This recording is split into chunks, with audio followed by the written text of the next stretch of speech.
Welcome, everyone. I'd just like to introduce myself. I'm Marcus Jinder. I'm the program director with GreenLearning. We're here today to talk about the Great Canadian Stormwater Challenge. We have with us a range of people from our organization. I think I should welcome everyone that can make it here today, and those that can't, we'll have this 30-minute webinar, orientation webinar available for you at a later date when you have the time to enjoy it. Without further ado, we have Mary McGrath here as our executive director, and she's going to just do a little introduction and mention a few things about the organization before we launch into 20 minutes of question and answers and information about the Stormwater Challenge. Thanks, Mary. Hi, everybody. I'm Mary. I'm the executive director of GreenLearning, and really happy to be able to offer this webinar on the Stormwater Challenge, which is a new initiative of GreenLearning with some support from some really incredible sponsors, including Intact Foundation. So GreenLearning is a national organization. We're an education organization, and we create resources for teachers. Our resources are created by teachers, and we aim to make your job fun and interesting while educating kids and engaging them in action around energy, climate change, and moving toward a green economy. So those are the three areas that we focus on. And so the Stormwater Challenge is something that's come up through an initiative we've been working on called Flood Ed, which looks at flooding in schools and around schools. And this is under our climate change education program. And we've just received a lot of response and interest from teachers across the country about flooding. And with extreme weather events happening, it seems like almost on a daily basis, this is something that everybody is talking about. Everybody seems at a minimum interested in, if not concerned about. So it's a great topic. And we're really excited to be able to offer not just Flood Ed as a learning experience for kids, but the Stormwater Challenge as an action experience that we think is going to be really exciting. So I'll turn it back over to Marcus to take you through what the Stormwater Challenge is, and I hope you all have a great webinar.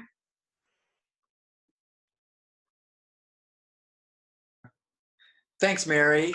So before we get started and launch into the content side of this orientation webinar, just want to review what we'll be going through today. So we're going to be looking at why stormwater and flooding are issues that may be of relevance to your school, your students, and your community.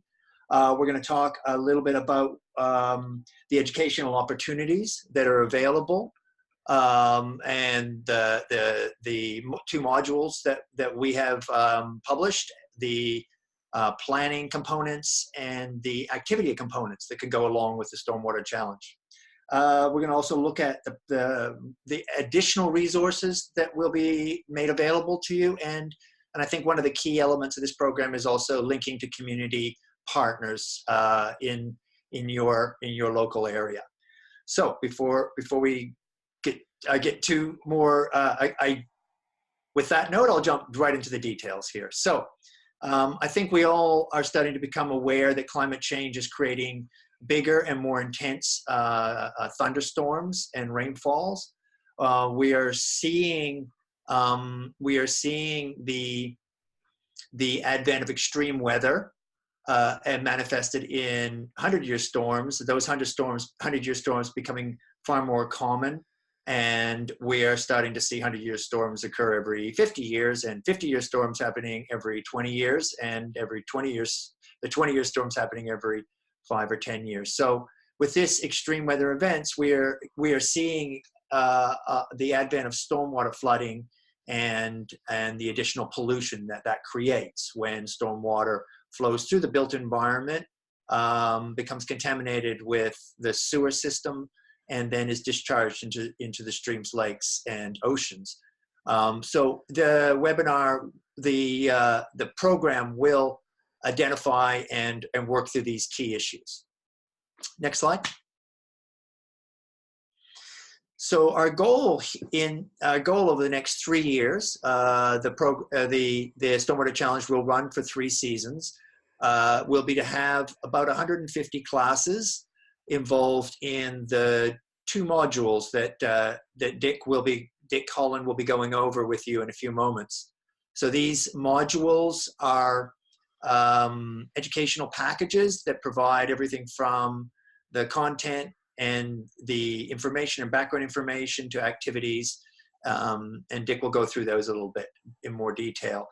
From there, we'd like to see classes, up to 75 classes over the next 3 years, get involved in activities around planning around stormwater, flood risks, identifying in their own school and their community where these opportunities, where these risks, and where these concerns may lie.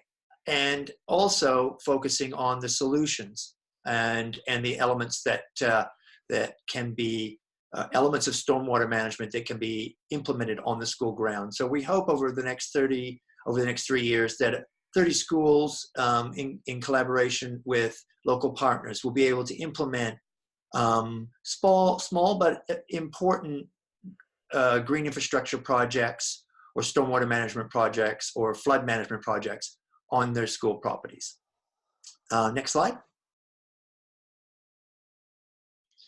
So one of the things that was interesting to us was how many schools are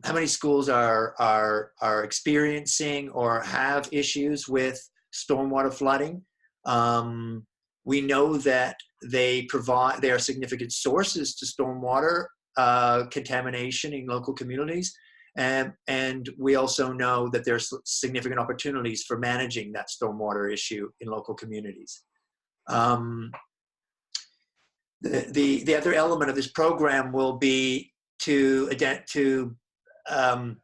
prepare students or to engage students around flooding in their own homes. And so there'll be a larger opportunity for students to transfer the knowledge that they learn in the class and on their school grounds to their home and their household and their families at large. So that's another element of the program that'll be quite interesting. If you want to go to the next slide there, Jamila, thanks. So we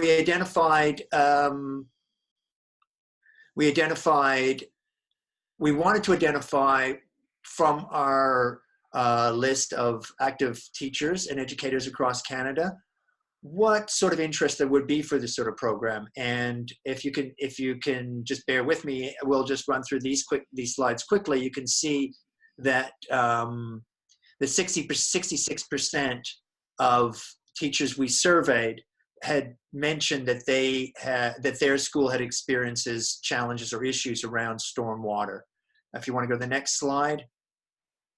And then we asked them whether teachers or whether their class would be interested in lesson plans around this area. And we got an overwhelming response from the teachers who responded, in around 85%, identifying a need and an interest in this subject area. Jamila, the next slide. And so then we really got down to brass tacks and asked them whether they would be interested in taking action with their class around this issue. And we got, again, a very significant response of around 66% of teachers that responded that thought that this would be something that they could work in a solutions-oriented way with their class. So this is sort of the basis for the Stormwater Challenge. And if you go to the next slide, what I want to do is introduce Dick Holland, who is our senior teacher consultant, our senior consultant. He's going to run through the 2 modules that we have already published and they're online that teachers can be involved in right away. Thanks, Marcus. And I'll be asking you, Jamila, to advance the slides. Thank you. So basically, as Marcus said, there's a couple of modules that we've already developed. They're up on the internet right now. You can find them by going to our homepage and then clicking on programs. And you can, in fact, start tomorrow on those if you wanted, and just send us a note. We can include you in some sort of extra support that we have, including some surveys, etc. The first one is we call Make a Splash. So next slide, Jamila. It takes a look at the idea of climate change and its effect on freshwater recreation through an inquiry lens. So it could be done in with younger students possibly, but more likely middle school or high school. And it takes a look at a whole lot of different possible topics that students could explore. And as you can see there on that picture of the opening page, all the kind of support is there for you. So next slide. We take a look through what we call the spiral inquiry model. We don't want inquiry to be seen as linear, where you just do something and then finish. It really can lead to a lot of other things, and particularly if you look at that blue cloud there, it leads to communication and action. So often you might communicate and have students present, but there's also possibilities of doing more than that. And really what we're talking about is whatever their interest is might then lead to an action, something to do with freshwater recreation. Next slide.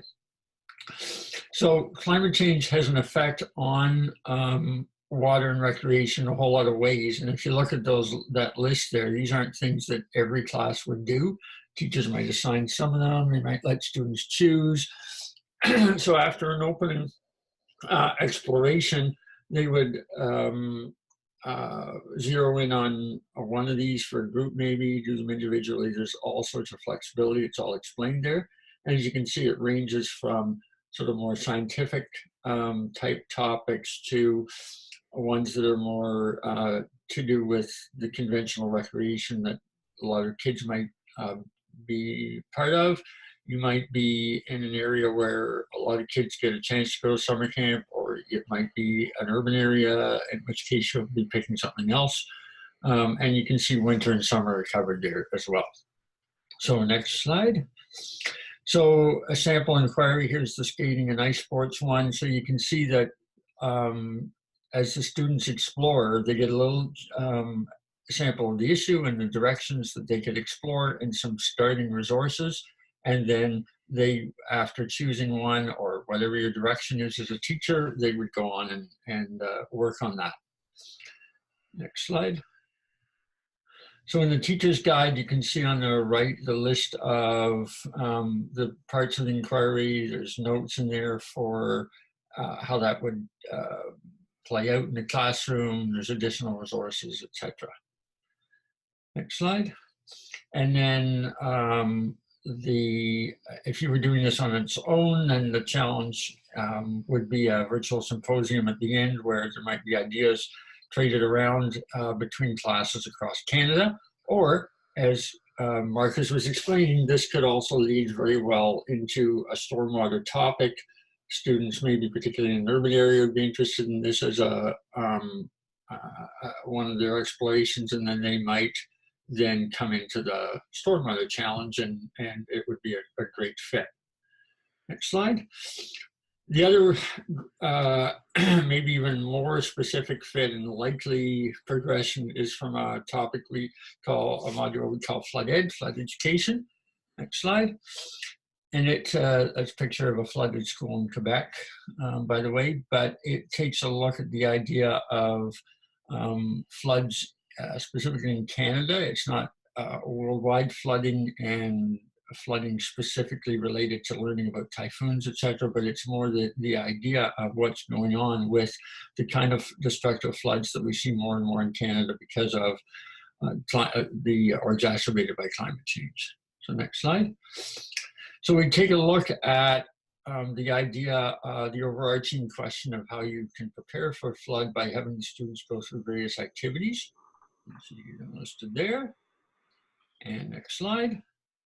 So for example, one of the activities, the volume of water that falls. So looking really at the nuts and bolts of this, and not just like the general understanding of floods, but more specifically what can be measured and done. And the activities are there with the worksheet, etc., and some discussion questions. And next.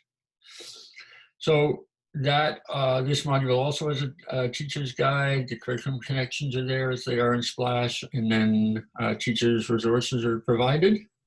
Next slide.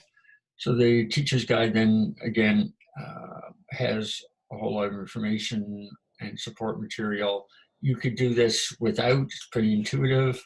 You could take a quick look at this, or if you needed some more support, you could take a look. And you can always email Marcus or anybody, and we're at the other end of the computer for you. Next slide.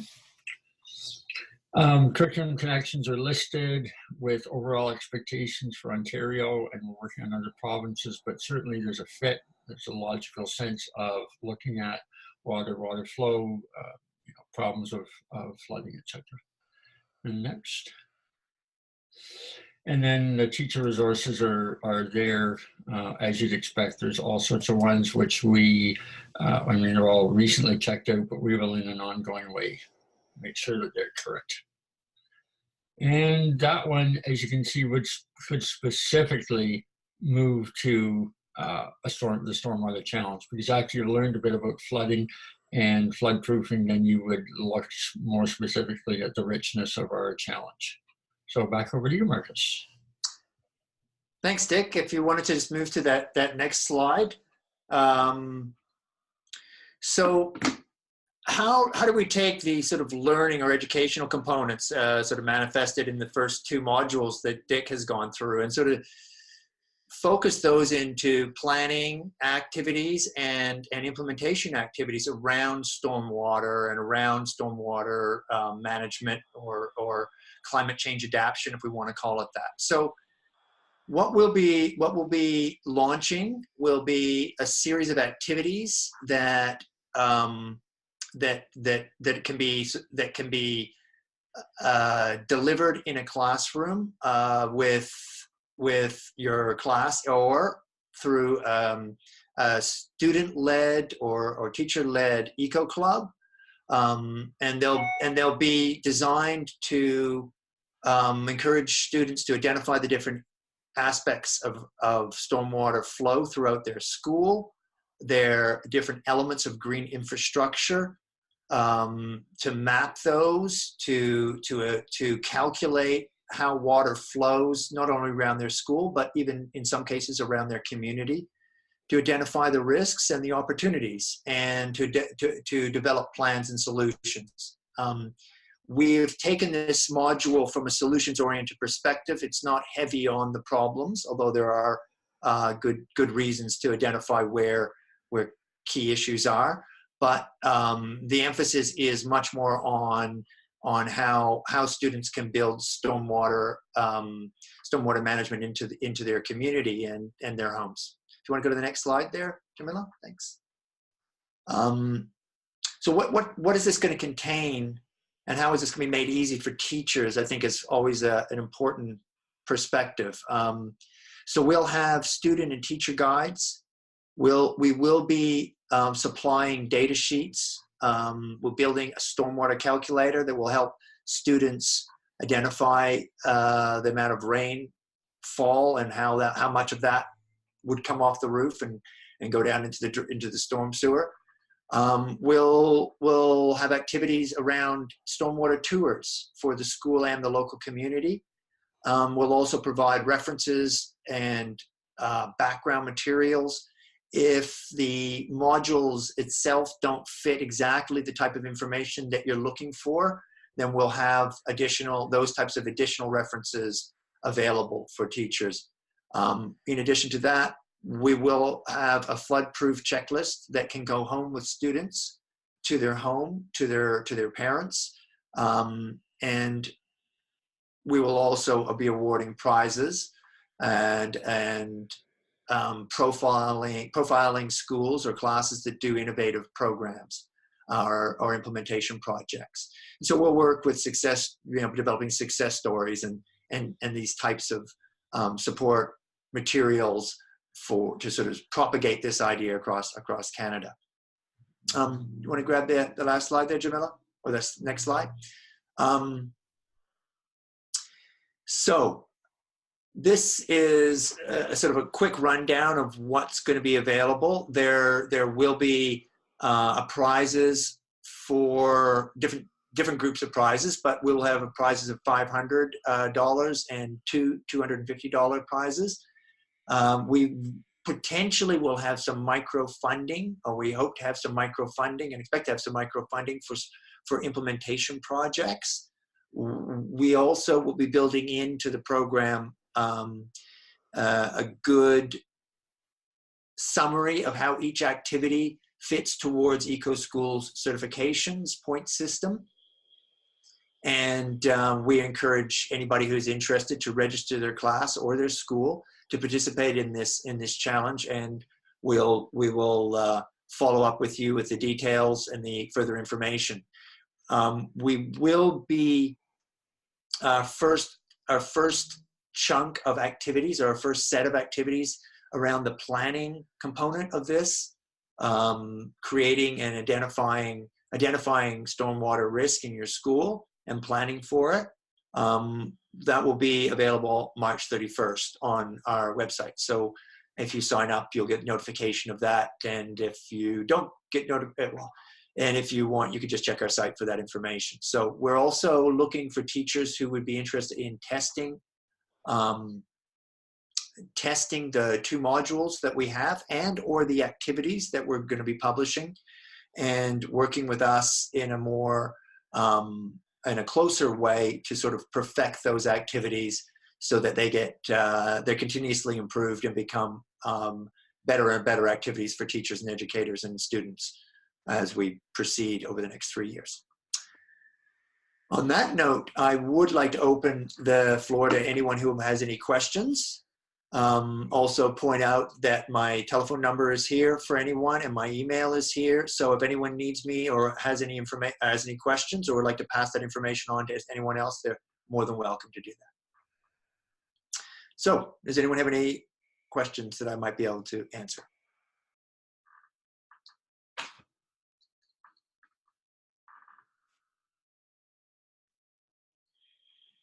Dick, is there anything you wanted to add there? No, I think it's great. I like the idea of mentioning the eco schools, because whether you're a classroom teacher of middle school, high school, younger grades, or you're involved in a green club or green team or whatever it's called in your school, this is right up your alley, and it can help you with curriculum or the eco schools co-curricular element. It's really good that way. Yeah, and so each activity, just to sort of go back to that point of curriculum connections, EcoSchools activities, the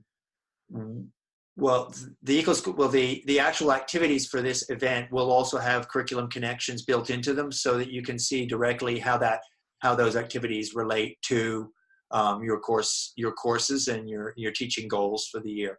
So those pieces will be there for teachers to use and to help them focus their learning or teaching tools to their overall goals. I think on that note, we could end a little bit early. If there's no other questions, I think we could call that. Thank you very much for attending, and this orientation webinar will be available. Will be available for anybody who needs it in the future. So thank you very much, and have a great day.